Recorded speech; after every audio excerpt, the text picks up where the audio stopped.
आप सभी को जय मसीह की। एक बार फिर से एक और नए संदेश में हम आज बात करेंगे कि परमेश्वर हमसे क्या बात करना चाहते हैं। अध्ययन करेंगे और देखेंगे कि परमेश्वर की क्या इच्छा है हमारे जीवन में।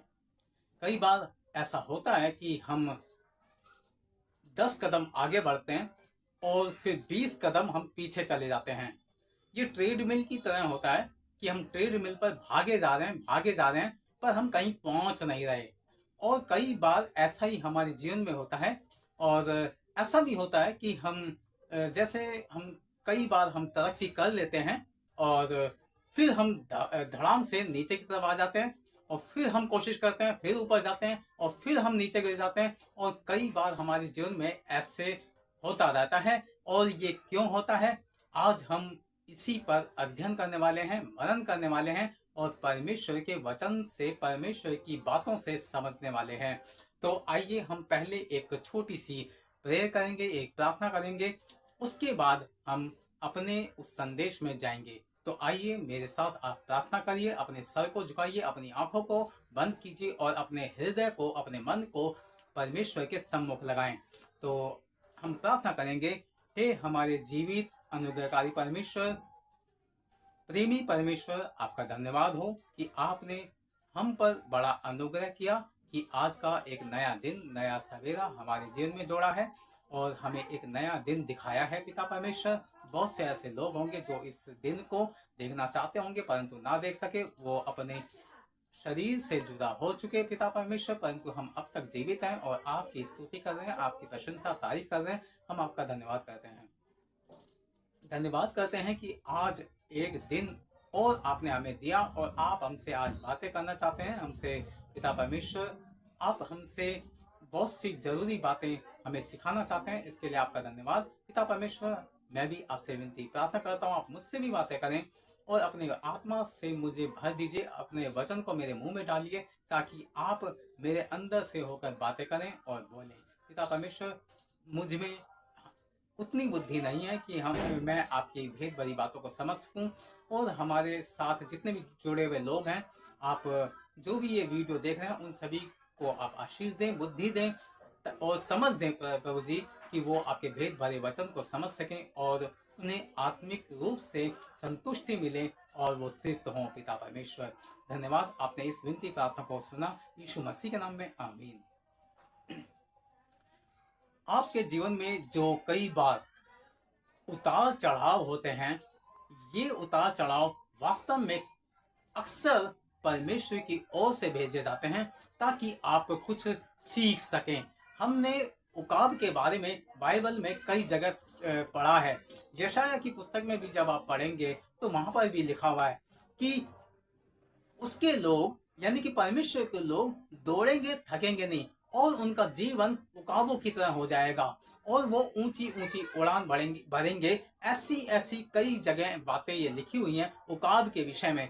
हमारा जो परमेश्वर है वो उकाब की तरह है, जो ऊंचाइयों पर रहने वाला परमेश्वर है, वो हवा के विरुद्ध उड़ान भरने वाला परमेश्वर है। हमारा परमेश्वर बादलों से ऊपर रहने वाला उकाब की तरह है, जो कि बादलों से हमेशा ऊपर रहने वाला परमेश्वर है। उकाब जो है वो बहुत ही विशाल पक्षी होता है और उसके अंदर बहुत से गुण होते हैं जो कि हमें देखने चाहिए। और हमारा जो परमेश्वर है वो उकाब ही है और वो उकाब अपने बच्चे को जिस तरह से ट्रेनिंग देता है, वैसे ही परमेश्वर कई बार हमें ऐसी ट्रेनिंग देते हैं। हम मिस्र के लोगों को जानते हैं कि वो कितने बुरे लोग थे और उनका राजा कितना बुरा था, फिरौन कैसा था, और उसने इसराइलियों पर अत्याचार किया और परमेश्वर इसराइलियों को मिस्र से निकाल लाए। लेकिन जब वो निकाल कर लाए तो वो एक भयानक जंगल में से गुजरे और लगभग 40 साल उनको उस जंगल में से होकर जाना पड़ा। ये जो 40 साल थे, ये वही उकाब के साथ जीने वाले दिन थे जो कि परमेश्वर उनको ट्रेनिंग देना चाहते थे। कई बार ऐसा होता है कि जब हमें अगला स्टेप अपनी जीवन का लेना होता है, उससे पहले हमें बहुत कुछ सीखना होता है। परमेश्वर लगातार इस्राएलियों को बोल रहे थे कि जिस देश के अधिकारी होने को तुम जा रहे हो, जहाँ तुम जा रहे हो, वहाँ के लोग दुष्ट हैं और कई-कई उनमें कमियाँ हैं, वो अधर्मी हैं और वो पापी हैं। ये सारी बातें परमेश्वर लगातार उनको बताते जा रहे थे। और इस्राएली इन बातों को समझ नहीं पा रहे थे। उन बातों का वो अंदाजा नहीं लगा पा रहे थे कि परमेश्वर उन्हें कहाँ ले जाना चाहते हैं।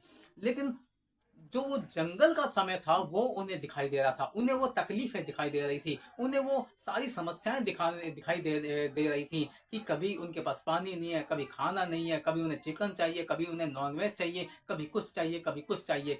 हमारी हमेशा कुछ न कुछ डिमांड रहेंगी। अब अभी देखते हैं कि आज का जो समय है, रोज़ एक नया इलेक्ट्रॉनिक डिवाइस लॉन्च होता है और आप उसे देखेंगे तो कभी न कभी आप उसे देखकर आपका मन करेगा कि मैं उसे ले लूँ, मैं उसे प्राप्त कर लूँ और उसके लिए आप मेहनत करेंगे, पैसा कमाएँगे और खर्च करेंगे ताकि आप उसे ले लें। ऐसे ही इस्राएलियों के साथ भी था, वो जंगल में थे और वो कुछ-कुछ लेना चाहते थे। परंतु परमेश्वर उनको वो थोड़ा-सा नहीं देना चाहता था, परमेश्वर तो उनको बहुतायत का देना चाहता था। परमेश्वर ने अपने वचन में कहा कि जिस देश में तुम जाने वाले हो, वहाँ दूध और मधु की धाराएँ बहती हैं। लेकिन नादान इस्राएली इस बात को समझ नहीं पा रहे थे। वो केवल वहीं उसी सोच में अटके हुए थे जो वो मिस्र में देखते आए थे। उन्हें चाहिए था कि वो गुलामी वाला जीवन कि वो उन्हें अच्छा लगता था क्योंकि वहाँ उन्हें लगातार खाना-पीना मिल ही रहा था। चाहे उन्हें 4 कोड़े खाने पड़ते थे, गालियाँ सुननी पड़ती थी और बदनामियाँ होती थी। लेकिन परमेश्वर ये सब बर्दाश्त नहीं कर सकते। क्यों? क्योंकि परमेश्वर आपसे प्रेम करते हैं। परमेश्वर इस्राएलियों से प्रेम करते थे, इसीलिए उनको उस जंगल में लाया गया और वहां से वो एक नए देश में ले जाना चाह रहे थे। उसी तरह से आज परमेश्वर आपसे कह रहे हैं कि वो आपको एक नए देश में, एक अच्छे देश में, जिस देश में दूध और मधु की धाराएं बहती हैं, वहां ले जाना चाहते हैं। लेकिन आपको कुछ परेशानियों से गुजरना पड़ रहा है और ये आपकी ट्रेनिंग है। ये कोई आपके लिए आप पर कोई प्रताड़ना नहीं है, कोई आप पर जुल्म नहीं है, बल्कि ये एक ट्रेनिंग है। इस ट्रेनिंग से आपको होकर गुजरना पड़ेगा। दाऊद के जीवन में हम देखते हैं कि उसने बहुत से युद्ध किए हैं और वो कभी हारा नहीं। लेकिन उसके पीछे का हम ये नहीं देखते कि उसकी एक ट्रेनिंग थी। जब शाऊल उसको मारना चाहता था तो उसके पास बहुत से लोग थे और उसने कई बार उससे पहले भी उसने ये छोटी-मोटी लड़ाइयाँ लड़ी थी। तो वो जो लड़ाइयाँ थी वही उसकी ट्रेनिंग थी उन सैकड़ों युद्ध के लिए जो उसके लिए ज़रूरी थी। तो वैसे ही परमेश्वर आपके जीवन में जो करना चाहते हैं उसके लिए पहले आपको ट्रेंड करना चाहते हैं। जैसे कि उकाब अपने बच्चे को बार बार ऊंचाई से ले जाकर फेंक देता है और वो इसलिए नहीं फेंकता ताकि वो बच्चा मर जाए, बल्कि वो इसलिए फेंकता है ताकि वो उड़ना सीख जाए। वैसे ही परमेश्वर आपको कई बार ऊंचाइयों पर ले जाते हैं और छोड़ देते हैं और आपको लगता है जैसे अब हम नाश हुए, हमारा सब कुछ खत्म होने वाला है। लेकिन परमेश्वर आपको बिल्कुल सही समय पर जमीन पर टकराने से पहले आपको बचा लेते हैं, क्योंकि वो आपसे प्रेम करते हैं। वो आपको एक ट्रेनिंग दे रहे हैं। आपको ये बात समझनी होगी कि परमेश्वर आपका भला चाहते हैं। अगर आप बाइबल में पढ़ेंगे तो वहाँ इस तरह से लिखा हुआ है कि मसीह लोगों के लिए सभी बातें मिलकर भलाई को उत्पन्न करती हैं। तो आप इस बात को सोचिए कि अगर आपके जीवन में उतार चढ़ाव आ रहे हैं, आप बार बार तरक्की करने की कोशिश करते हैं लेकिन फिर से नीचे आ जाते हैं, इसका मतलब है कि अभी आप में कुछ कमी है और उन कमियों को सुधारने की जरूरत है। और जब आप उन्हें सुधार लेंगे तो आप देखेंगे कि ऑटोमेटिक आप आगे बढ़ने लगेंगे। आपको ट्रेड मिल पर दौड़ने की जरूरत नहीं है, जहां इंसान दौड़ता है और थक जाता है लेकिन कहीं पहुंचता नहीं है। 40 साल तक इसराइली उस जंगल में घूमते रहे लेकिन कहीं पहुंचे नहीं, क्योंकि वो लगातार कुड़कुड़ा रहे थे। अगर वो ट्रेनिंग को एक्सेप्ट कर लेते तो शायद उन्हें वो आशीष जल्दी मिल जाती। तो मैं आपको ये बताना चाहता हूँ कि परमेश्वर की इच्छा ये है कि वो आपको आशीष दें, परंतु उससे पहले कि आप अच्छी तरह से ट्रेंड हो जाएं। वो आपको कोई कोर्स नहीं करवाना चाहते, वो तो केवल आपको आत्मिक रूप से ट्रेंड करना चाहते हैं कि जब आपके सामने वो समस्याएं आए तो आप पूरी तरह से तैयार हों। कई बार आपके जीवन में उतार चढ़ाव आएंगे, तो आप जब पहले से ही तैयार होंगे तो आप उनको झेल पाएंगे। कोई भी व्यक्ति जो अगर किसी भी तरह की ट्रेनिंग से ना गुजरा हो और अचानक वो किसी तरह की समस्या में पड़ जाए और तो फिर वो घबरा सकता है। लेकिन परमेश्वर नहीं चाहते कि आप, जब आप पर कोई बड़ी मुसीबत आए तो आप घबरा जाएं, क्योंकि परमेश्वर आपको फुल ट्रेंड कर कर ऊपर तक पहुंचाना चाहते हैं। दाऊद को राजा बनाया गया, लेकिन उससे पहले उसकी बहुत कड़ी ट्रेनिंग हुई। उसमें सारी चीजें ठूस ठूस कर भरी गई और उसका यह भी देखा गया कि क्या वो अपने काम में ईमानदार है या नहीं है। वो जब अपनी भेड़ बकरियों को चराता था तो देखा गया कि वो बहुत ईमानदारी से इस काम को करता था। वो ये देखता था कि अगर उसकी एक बकरी को भी, एक भेड़ को भी अगर कोई भालू या कोई शेर मारने की कोशिश करता तो वो उससे भिड़ जाता था, वो उससे लड़ जाता था और कई बार खुद भी घायल हो जाता था उनके चक्कर में। तो वो भेड़ बकरियों के लिए विषय में इतनी ज्यादा चिंता करता था। तो परमेश्वर जानते थे कि जो भेड़ बकरियों के लिए इतना चिंता करने वाला व्यक्ति है वो उसके लोगों के लिए कितना ज्यादा करेगा। तो वैसे ही परमेश्वर आपके अंदर चाहते हैं कि आप जिस काम को करें पूरे लगन के साथ करें। कहीं ऐसा ना हो कि जब आपके काम में कभी कोई नुकसान होने लगे तो आप घबरा कर उसे बंद कर दें या भाग जाएं या पीछे हटने को मजबूर हो जाएं। नहीं, क्योंकि परमेश्वर जानते हैं कि शैतान हमेशा आपके पीछे रहता है, वो आप पर हमला करना चाहता है, वो आपको कई बार नीचे गिराने की कोशिश करेगा। लेकिन परमेश्वर नहीं चाहते कि उसके लोग, उसके जो चाहने वाले लोग हैं, उसके जो विश्वासी लोग हैं, वो इस तरह से हार मान जाएं। क्योंकि हमारा परमेश्वर हार मानने वाला परमेश्वर नहीं है, वो हमारा परमेश्वर जीत दिलाने वाला परमेश्वर है। अगर हम देखते हैं यूसुफ के जीवन में, जो कि मैंने आपको कई बार आपको बताया होगा, यूसुफ के जीवन में बड़ी अजीब बातें हुई। उसके जीवन में भी कई बार उतार चढ़ाव आए और ये बहुत ही भयानक थे। कई बार जब आपके अपने लोग आपको धोखा दें, आपको बेच दें, आपके साथ आपकी हत्या की साजिश करने लगे और आपके साथ बहुत बुरा बुरा करने लगे, तो फिर आप सोचिए कि आप पर क्या बीतेगी। और यूसुफ के साथ यही तो हुआ था। और ये वास्तव में एक ट्रेनिंग थी ऊपर तक पहुंचाने की, कि यूसुफ देख ले कि भाई जब अपनों के द्वारा कुछ होता है, कोई जुल्म होता है या कोई ऐसी घटनाएं होती हैं, तो उस समय इंसान को कैसा महसूस होता है, इस बात को यूसुफ महसूस कर ले। भूखा रहना क्या होता है, बेचा जाना क्या होता है, इल्जाम लगाया जाना क्या होता है, गलत आरोप लगाना क्या होता है, इन सारी चीजों को जब यूसुफ देख लेगा तो जब वो राजा बन जाएगा तो इस बात को समझ सकेगा कि भाई उसकी प्रजा में किस लोग, कौन से लोग किस मुसीबत में है, किस परेशानी में है, और वो उनका समाधान कर सकेगा। जिस राजा को यही नहीं पता होगा कि उसकी पब्लिक, उसकी प्रजा किस परेशानी में है, तो उसको उनका समाधान कैसे करेगा।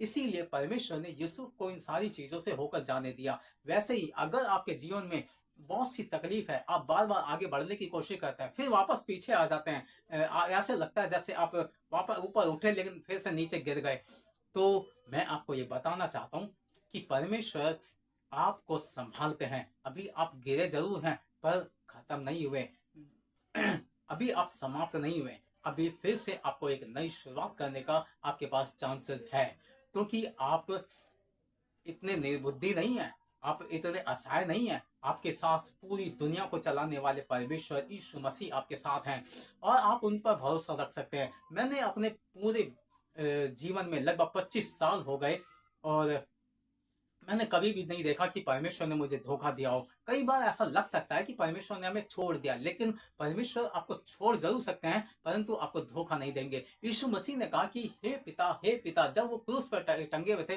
तब ये बोल रहे थे कि तूने मुझे क्यों छोड़ दिया। देखिए, छोड़ा जरूर है लेकिन कुछ समय के लिए, और जब वो वापस यीशु मसीह को उन्होंने ग्रहण किया परमेश्वर ने, तो उस एक महान सिंहासन पर बैठाया। तो वैसे ही परमेश्वर आपको थोड़ी देर के लिए अगर छोड़ भी दें तो वो आपको महान ऊंचाइयों पर ले जाएंगे, क्योंकि परमेश्वर ने वादा किया है कि परमेश्वर आपको पूंछ नहीं किंतु सिर बनाएंगे। तो इसलिए परमेश्वर का धन्यवाद कीजिए, उनकी स्तुति कीजिए, प्रशंसा तारीफ कीजिए, क्योंकि जिस प्रोसेस से आप गुजर रहे हैं वो एक ट्रेनिंग का प्रोसेस है और परमेश्वर आपको बहुत आगे तक ले जाना चाहते हैं।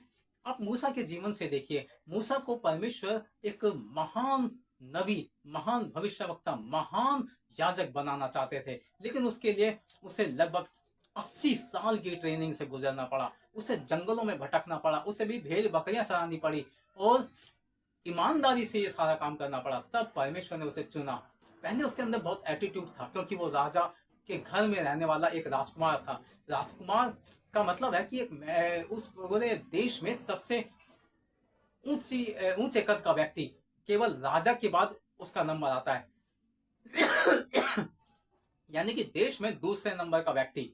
तो उसके अंदर कितना ज्यादा एटीट्यूड होगा, उसके अंदर घमंड होगा। लेकिन परमेश्वर चाहते थे कि वो सारा उसका घमंड खत्म हो जाए और वो एक नॉर्मल, एक साधारण व्यक्ति बन जाए। और जब ये इन 40 और 80 सालों में वो बन गया, तब परमेश्वर ने उसे अपने पास बुलाया और परमेश्वर ने इसकी गवाही दी कि उसके जैसा पूरी पृथ्वी पर कोई भी मनुष्य नहीं है जो नम्र और दीन हो। तो आप देखिए, परमेश्वर आपको इस ट्रेनिंग के द्वारा नम्र और दीन बनाना चाहते हैं, क्योंकि नम्र और दीन व्यक्ति ही परमेश्वर के महान काम को कर सकता है, अपने जीवन में खुशहाली ला सकता है। कई बार हम ऐसी स्थिति में पहुंच जाते हैं, अपने आप को पहुंचा लेते हैं कि हम जिस डाली पे बैठे होते हैं उसी को काटने लग जाते हैं। लेकिन परमेश्वर हमें ऐसी स्थिति में नहीं लाना चाहते, इसीलिए वो हमें कड़ी ट्रेनिंग के प्रोसेस से गुजार रहे हैं। आपने सुलेमान की कहानी तो सुनी होगी। सुलेमान जो कि दाऊद का एक बेटा था, उसको परमेश्वर के राज्य को, उस इस्राएल देश का राजा घोषित किया गया था, उसको बनाया गया था। और उसने जब ये शपथ लेने से पहले प्रार्थना की परमेश्वर से कि हे परमेश्वर, मुझे इतनी बुद्धि दे कि मैं तेरे लोगों की अच्छी रीति से अगुवाई कर सकूं और उनकी देखभाल कर सकूं। तो सुलेमान बहुत बुद्धिमान था, लेकिन फिर भी वो परमेश्वर से बुद्धि मांग रहा था।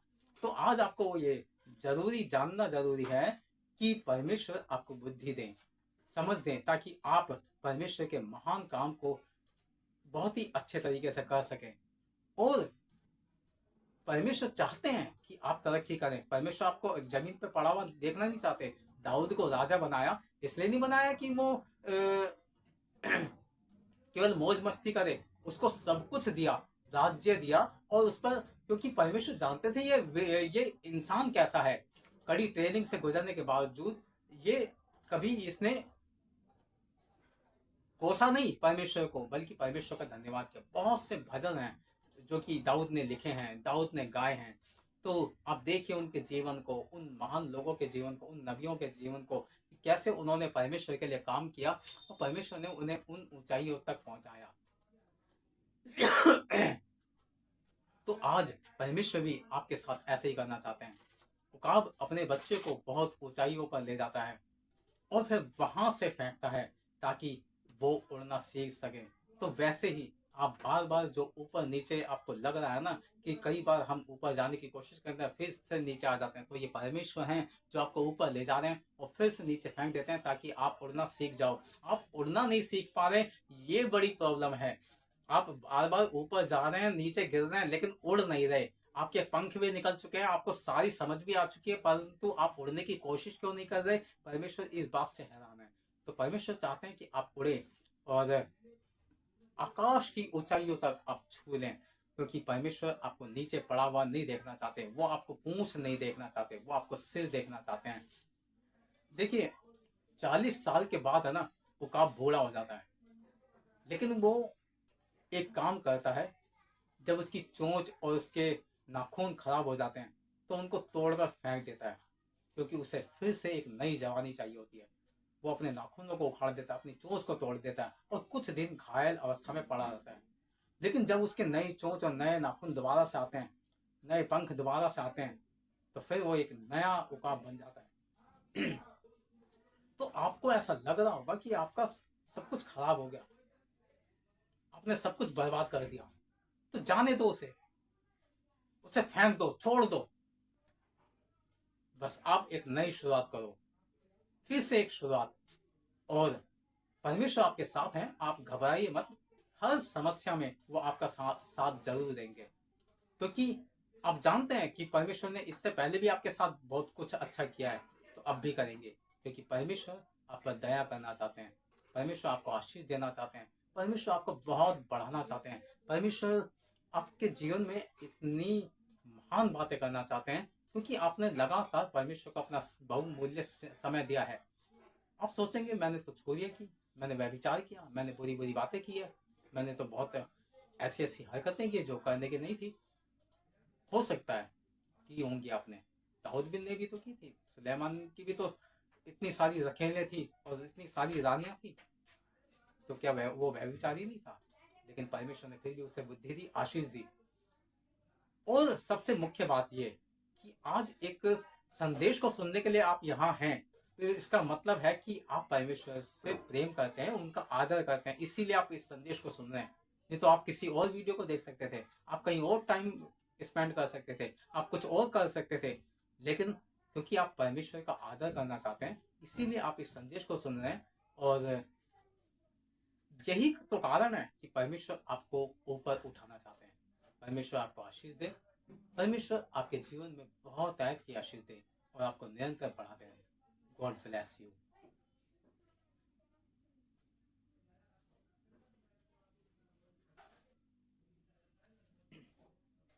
अगर आपको इस संदेश के द्वारा आशीष मिलती है तो आप कमेंट में आमीन बोल सकते हैं और परमेश्वर की स्तुति कर सकते हैं। अगर इस सेवा से आपको थोड़ा सा भी फायदा होता है तो आप अपनी ऑफरिंग या अपना किसी भी तरह का डोनेशन दे सकते हैं। पेटीएम नंबर आपके सामने स्क्रीन पर है, तो आप इसके द्वारा हमें सपोर्ट कर सकते हैं ताकि हम परमेश्वर के संदेश को और भी ज़्यादा फैला सकें। तो आप अपने योगदान को दें और परमेश्वर की आशीषों को हासिल करें। अगर ये चैनल आपको अच्छा लगता है, इसके संदेश आपको अच्छे लगते हैं, तो आप इसे सब्सक्राइब भी कर सकते हैं, लाइक और शेयर भी कर सकते हैं। परमेश्वर आपको आशीष दे।